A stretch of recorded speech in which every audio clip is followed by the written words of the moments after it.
जय हिंद दोस्तों, स्वागत है आपके अपने YouTube चैनल अभिमन्यु पे। दोस्तों, आप सभी को मालूम है कि चंद्रयान 3 मिशन के सफलता के बाद हमारी जो स्पेस एजेंसी इसरो है उसका उत्साह एकदम चरमोत्कर्ष पर है। तो उसका उत्साह आप इसी चीज से समझ सकते हैं कि मात्र 10 दिन हुआ है चंद्रमा के सतह पर लैंड किए हुए, और उसके बाद एक और हमारी जो स्पेस एजेंसी है वो एक नया इतिहास रचने जा रही है। हमारी स्पेस एजेंसी इसरो जो है सूर्य की कुंडली को खंगालने के लिए रवाना हो गया है, और जिस मिशन का नाम है आदित्य L1 मिशन। तो दोस्तों, आज हम लोग जानेंगे कि ये आदित्य L1 मिशन क्या है, क्या यह चंद्रमा की सतह पर यानी चंद्रयान 3 की तरह ही सूर्य की सतह पर लैंड करेगा, और तीसरा सवाल ये आता है कि ये जो आदित्य L1 है इसका उद्देश्य क्या है, क्यों ये लॉन्च किया गया है। तो इसके बारे में एक एक करके हम लोग समझते हैं। दोस्तों, सबसे पहले ये समझो कि ये जो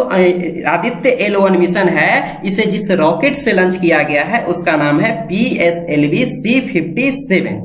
अब हम सबसे पहला ये सवाल आता है कि ये मिशन है क्या। दोस्तों, इस मिशन के नाम आदित्य L1 रखने के पीछे बहुत सारा रीजन है। तो देखिए, पहला रीजन ये आप समझो कि ये जो आदित्य है ये आदित्य सूर्य का एक और नाम होता है। तो सूर्य के नाम पे ही इस मिशन का नाम क्या रखा गया, आदित्य। L1 क्या है, तो L1 के बारे में हम लोग आगे समझेंगे कि आखिर ये L1 है क्या। इसके बारे में ही तो इस वीडियो में हमको विस्तार से समझना है।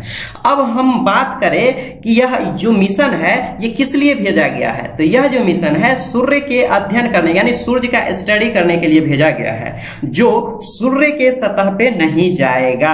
अब सूर्य के सतह पे क्यों नहीं जाएगा, तो उसका कारण आप लोग समझो कि ये दोनों के बीच हम तुलना करें। देखिए दोस्तों, यहाँ पे जो आपको यहाँ मैं कर्सर से दिखा रहा हूं ये पृथ्वी हो गया, और ये वाला जो हो गया ये सूर्य हो गया।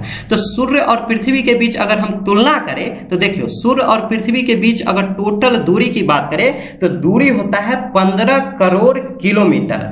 और अगर हम आपको ये जानना चाहिए कि आप ये सोचते होंगे कि आखिर ये जो सूर्य है ये पृथ्वी से कितना बड़ा है। तो देखिए दोस्तों, सूर्य जो है पृथ्वी से इतना बड़ा है। आप उदाहरण अगर ये समझो कि ये अगर हमारे जितना बड़ा पृथ्वी है, अगर इतना बड़ा पृथ्वी को अगर हम सूर्य के अंदर अगर रखते जाए तो आपको 13 लाख पृथ्वी की जरूरत पड़ेगी, अर्थात 13 लाख पृथ्वी बराबर एक सूर्य होता है। वही गुरुत्वाकर्षण शक्ति की बात करें दोस्तों, आपको मालूम है कि पृथ्वी पर इस ब्रह्मांड में प्रत्येक दो वस्तु इसलिए बैलेंस में है क्योंकि एक दूसरे को क्या करती है, एक बल के द्वारा खींचती है, जिसका नाम है गुरुत्वाकर्षण बल। तो गुरुत्वाकर्षण बल का मान हर जगह जो है वो चेंज होता है। तो पृथ्वी पर एवरेज अगर गुरुत्वाकर्षण बल की बात करें और वही सूर्य की गुरुत्वाकर्षण बल की बात करें तो पृथ्वी की तुलना में सूर्य का गुरुत्वाकर्षण बल 42 गुना ज्यादा होता है। अर्थात किसी भी चीज को जो खींचने की शक्ति होती है सूर्य के तुलना में पृथ्वी के तुलना में सूर्य के पास 42 गुना ज्यादा शक्ति है। वही अगर हम टेम्परेचर की बात करें दोस्तों, अब यहां से आपका एक कंफ्यूजन ये दूर होगा कि जो ये मिशन है, अभी मैंने चर्चा किया, यह जो मिशन है सूर्य के सतह पे नहीं जाएगा। तो इसका रीजन ये है यहाँ का तापमान आप यहाँ सूर्य के अलग अलग परत में समझ सकते हो। सूर्य के अलग अलग परत में जो सबसे अंदर का परत होता है जिसका नाम है कोर, ये कोर का टेम्परेचर 15 मिलियन होता है, अर्थात 1.5 करोड़ डिग्री सेल्सियस। वही अगर दूसरे परत की बात करें जिसका नाम यहाँ पे आपको दिख रहा होगा क्रोमोस्फीयर, यानी कि जिसका नाम है वर्णमंडल, इसका टेम्परेचर होता है 32,400 डिग्री सेल्सियस। वही एक तीसरा परत होता है जिसका प्रकाश पृथ्वी पे पहुंचता है, उसका नाम है प्रकाश मंडल यानी फोटोस्फीयर, इसका टेम्परेचर होता है 6000 डिग्री सेल्सियस। वही सूर्य की जो सबसे बाहरी परत होता है जो सूर्य ग्रहण के समय हम लोग को दिखाई देता है उसका नाम है कोरोना। ये कोरोना का टेम्परेचर जो होता है 21 लाख डिग्री सेल्सियस, जबकि सूर्य के अंदर एक धब्बा पाया जाता है, काला धब्बा, जिसका नाम है सन स्पॉट। इस धब्बे का जो टेम्परेचर होता है वो टेम्परेचर होता है 1500 डिग्री सेल्सियस। और आपको यह जानना चाहिए कि लोहा 1400 डिग्री सेल्सियस पर ही क्या होता है, गल जाता है। तो मात्र सूर्य का एक धब्बा ही काफी है कि किसी स्पेस यान को गलाने के लिए। इसलिए ये कारण ये संभव ही नहीं है कि कोई आज तक स्पेस एजेंसी और कोई अंतरिक्ष यान जो है वहां पे नहीं जा पाया है। तो क्या हमारा आदित्य L1 मिशन ये क्या सूर्य के सतह पे जाएगा? संभव ही नहीं है। तो फिर आखिर जाएगा कहां? तो देखिए दोस्तों, जाएगा कहां इसे आप समझो। अभी मैंने चर्चा किया कि सूर्य और पृथ्वी के बीच की दूरी जो होती है वो लगभग 15 करोड़ किलोमीटर है। तो 15 जितना दूरी आपको मालूम है कि 15 करोड़ किलोमीटर है, उस 15 करोड़ किलोमीटर का मात्र 1% यानी 15 लाख किलोमीटर पर ही क्या होगा कि इस मिशन, इस अंतरिक्ष यान को क्या कर दिया जाएगा, आदित्य L1 मिशन को स्थापित करके और यहीं से अध्ययन करेगा। अब कहां करेगा? तो ये अभी मैंने चर्चा किया, जिस बिंदु का नाम है उसका नाम है L1, यानी कि यहां से ये हमारा सूर्य हो गया और ये जो पॉइंट हो गया इस ये हमारा पृथ्वी हो गया और ये जो पॉइंट हो गया इसका नाम है L1। अब ये पॉइंट के बारे में समझते हैं कि आखिर अब समझेंगे कि ये L1 पॉइंट है क्या। दोस्तों इसका पूरा नाम होता है Lagrange, L for Lagrange point. दोस्तों यह अंतरिक्ष में स्थित वह पॉइंट है जहां दो अंतरिक्ष निकाय, चाहे जैसे सूर्य और पृथ्वी के गुरुत्वाकर्षण बल के कारण आकर्षण एवं प्रतिकर्षण का क्षेत्र उत्पन्न होता है। अर्थात यह वह क्षेत्र होता है, वह पॉइंट होता है जहां दोनों निकाय सूर्य और पृथ्वी के जो बीच जो गुरुत्वाकर्षण बल लगता है एकदम बराबर लग जाता है। यानी कि अभी मैंने क्या चर्चा किया कि सूर्य का गुरुत्वाकर्षण शक्ति के तुलना में पृथ्वी के गुरुत्वाकर्षण शक्ति के तुलना में सूर्य का गुरुत्वाकर्षण शक्ति 42 गुना है, यानी दोनों किसी वस्तु को अपनी ओर आकर्षित करता है। लेकिन L1 पॉइंट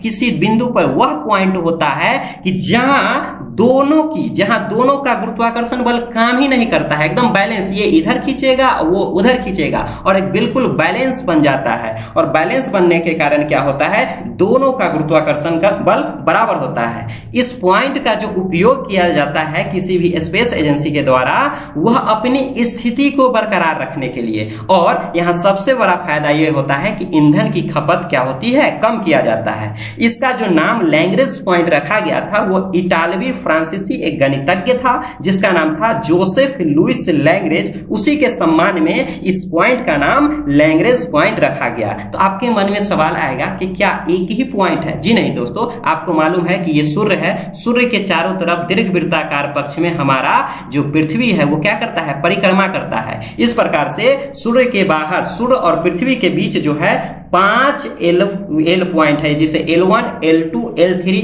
L4 और L5 कहते हैं। और ये जो हमारा मिशन जा रहा है L1, वो आदित्य L1 मिशन इस L1 बिंदु पे जा रहा है, जो पूरे सूर्य और पृथ्वी के बीच की जो दूरी है उसका मात्र 1% है। अब ये जो मिशन भेजा गया है, इसको जाने में कितना दिन लगेगा? तो 4 महीना यानी 125 दिन का समय लगेगा। अभी जो इसको स्थापित किया गया, 16 दिन ये अपने ही कक्षा में क्या करेगा, चक्कर लगाएगा पृथ्वी का, और 16 दिन के पश्चात इसको प्रक्षेप कहाँ कर दिया जाएगा, तो इस पॉइंट पे। और यहाँ से जाने के बाद ये जो पॉइंट आपको L1 दिख रहा है, इसी के इर्द गिर्द चारों तरफ क्या करने लगेगा, परिक्रमा करने लगेगा, एकदम स्टेट अवस्था में यानी कि स्थिर अवस्था में वहां आ जाएगा। और वहीं से 5 साल रह के हमारे सूर्य का क्या करेगा, अध्ययन करेगा। तो ये हो गया। तो आपके मन में अब आपका ये भी सवाल आना चाहिए, क्या भारत यह पहला देश है जो यह कीर्तिमान करने जा रहा है? जी नहीं दोस्तों, भारत के पहले नासा हो गया, चाहे यूरोपियन यूनियन का जो एजेंसी है, यूरोपियन स्पेस एजेंसी, वो दोनों के द्वारा ऑलरेडी सूर्य के अध्ययन करने के लिए भेज दिया गया है। लेकिन हमारे भारत के लिए गौरवशाली क्षण ये है कि पूरे एशिया का ये प्रथम ऐसा देश भारत है जो सूर्य के अध्ययन करने के लिए कोई मिशन को सूर्य के पास भेजा गया है। यहाँ तक कि चाइना, रसिया भी ये काम नहीं कर पाया है। वो काम कौन करने जा रहा है? तो भारत करने जा रहा है। अब इसमें देखो दोस्तों, ये जो मिशन भेजा जा रहा है, इसमें 7 पेलोड लगे हुए हैं। 7 पेलोड में 4 पेलोड ऐसे होंगे जो सूर्य का अध्ययन करेंगे और 3 पेलोड ऐसे होंगे जो बाकी सभी पे निगरानी रखेगा। 7 पेलोड का नाम यहाँ पे लिखा हुआ है, जैसे एग्जांपल पापा, इसका फुल फॉर्म होता है plasma analyser package for Aditya. इसका काम है सूरज की गर्म हवाओं का स्टडी करना। इसी प्रकार आपको यहाँ 7 के 7 लिखे हुए हैं और सबका काम क्या है, इसको आप वीडियो स्किप करके 1 सेकेंड के लिए आप इसे अच्छे तरीके से समझ सकते सकते हैं। ओवरऑल अगर हम आपसे बात करें कि आखिर ये करेगा क्या, यहाँ सातों पेलोड का तो काम हमने देख लिया। अब जो मेन काम जो इस मिशन का है, तो देखिए दोस्तों, इसका जो मेन काम है कि सूर्य के जो किनारे यानी सूर्य का जो सबसे किनारे वाला भाग, जो कोरोना वाला भाग है, उस पर होने वाला जो उसका जो टेम्परेचर है उसके बारे में पता लगाएगा। और जी हाँ दोस्तों, अभी जो मैंने आपको सूर्य का जो परत दिखलाया था कि सब में बाहर कहीं पे 15 करोड़, कहीं बाहर बढ़ जाता है टेम्परेचर, कहीं अंदर घट जाता है, तो ये इसके बारे में जो बुद्धि आज तक कोई वैज्ञानिक भी नहीं लगा पाया है। तो ये इसी चीज के बारे में अध्ययन करने के लिए ये मिशन जो है हमारा यहाँ पे काम करेगा। तो पहला काम क्या हो जाएगा इस आदित्य L1 मिशन का कि सूर्य के किनारों पर जो होने वाला हीटिंग है उसका पता लगाएगा, और सूर्य के किनारों पर जो उठने वाला जो तूफान होता है उसकी गति और उसके तापमान के पैटर्न को भी समझेगा। इसके अलावा सूर्य के वायुमंडल का जानकारी को क्या करेगा, रिकॉर्ड करेगा। और सबसे अंत में जो इसका काम होगा यानी लास्ट काम जो होगा कि पृथ्वी पर आने वाली यानी पृथ्वी पर जो आने वाली सूर्य की किरण होती है